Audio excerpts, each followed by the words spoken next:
koda tich mar Vice Chancellor mar Mbalariany ma Meru. Jotije mondiki e yor orak e kaunti ma Migori obuogo ng'anyo ka ochako wuok tich juma kaluwore kod juma manyien kaluwore kod osara madeko. Jotije go wacho ni tend kaunti ma Migori pok ochulo gi osara mar dweche 6. Giywak ni gisebedo ka gidhi e apisi mag piny owacho mar kaunti ka gimanyo sachgi, kata kamano onge duoko malong'o ma giyudo. Giwacho ni leo mar osara osekelo negi midhiero mathoth.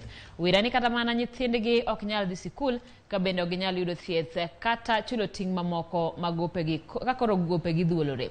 Moko kuom jotije go bende wacho ni gionge kata obok mar ndiko gi e tich.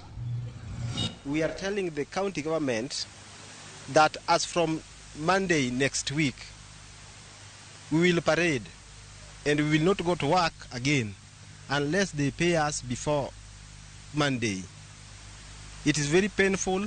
We have children who are going to school. We have to eat. We have to go to hospital. But we cannot do all this due to the fact that we are not being paid, yet we are working. It is now 6 months that we have not been paid. Tumetembea kwa maofisi ambao concerned. Tunapewa tu false statement, false promises.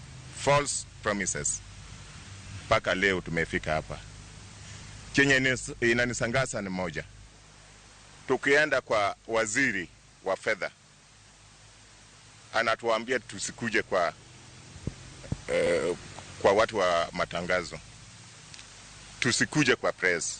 Hatujui kwa nini anatuzuia, na tukumpatia nafasi vile ametuomba, mwisho hakuna kitu tunaona. We are appointing our governor because he is the father.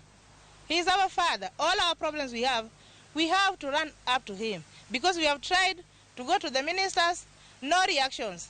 They only give us fake promises. We call them fake promises because it is more than 3 times when we got the promise, we keep quiet. We got the promise, we keep quiet.